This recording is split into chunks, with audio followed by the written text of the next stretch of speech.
I'm a foreigner living 8,000 miles away from home in a country that at first was completely alien, but I quickly realised it's not all that different from my own.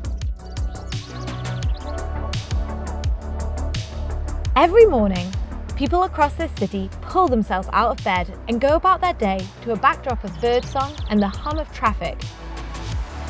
And the sound of my alarm is just as painful as it ever was back home. My morning routine is also every bit as tedious. Yet when I hop on my bike and speed off to work, I often find myself smiling as I remember just how lucky I am to be able to experience the rhythm of this wonderful city. I might pass the same sights every single day, but somehow it always feels like there is something new to see. And once I get to work, it's much the same, with every day offering a unique learning experience that I would never have back in the UK.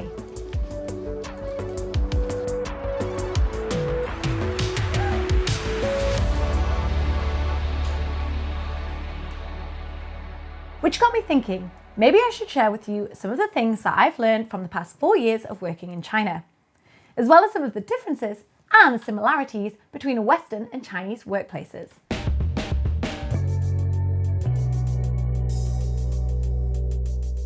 Before we jump into it, first let me give you some background information.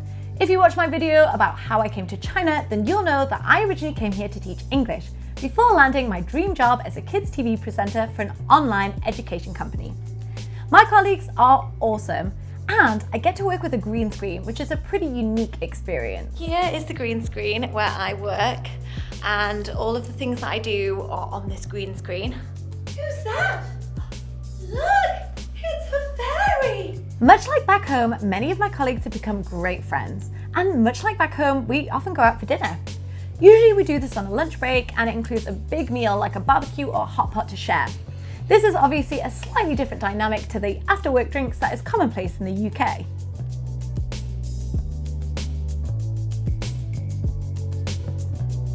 When I first came to China, I worked for a training centre, which meant I usually worked in the evenings and on weekends.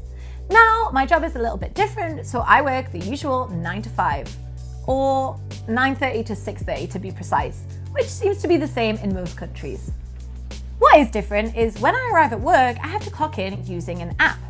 When I used to work in Nottingham, I worked for a very small team, so when you arrived, they knew you were there. But here, because my company is quite large, we use an app. My company actually has its own app, which we use to clock in, communicate with people, and organise meetings.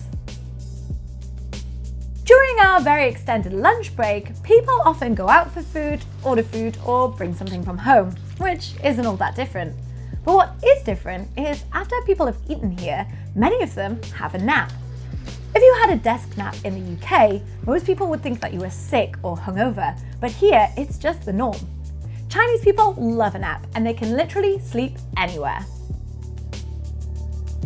However, I'd like to go on record saying I'm not judging, and occasionally you'll find me partaking in a desk nap myself.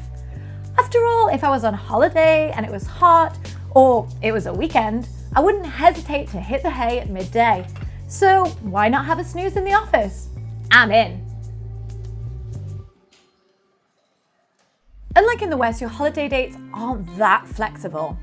Obviously, if you're a teacher, then you don't have a choice and you have the same dates as your students. But in other industries, it can vary. There are quite a few public holidays here, which is great, but everybody gets these off. And I've said it before, do not travel on a public holiday. The government decides when the public holidays are, and sometimes this can be quite short notice. But worse still is the concept of the makeup day. Yes, the dreaded makeup day. What a way to ruin your lovely holiday. In theory, the idea of it makes sense. You get a longer holiday, but this means you have to work a weekend day the week before or the week after, sometimes even both. And I, for one, hate working weekends, so I don't like it at all. What makes this a little bit more bearable is the fact that Chinese people love to celebrate and are very generous. For the public holidays, you'll often get a gift from your company. This relates to the holiday being celebrated. For the Mid-Autumn Festival, you'll probably get mooncakes. For Spring Festival, it'll be something related to Chinese New Year. Over the past 4 years, I've had a variety of gifts from toothbrushes to suitcases. I guess you could compare this to your annual Christmas bonus back home. The gift giving doesn't stop there though, and at least a few times a week I'm presented by my colleagues with a variety of random food and snacks.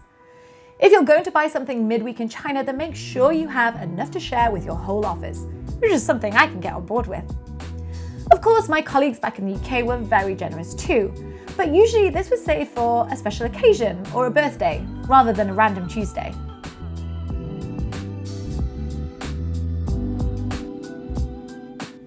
But as lovely as they might be, don't get too attached to your colleagues. I work for a big company and they're constantly restructuring and reassigning staff to different departments at a moment's notice. The staff turnaround is pretty high here and people often leave and I'll never see them again. In the UK, if you were to leave, you'd probably have a leaving party and people would try and keep in touch with former colleagues.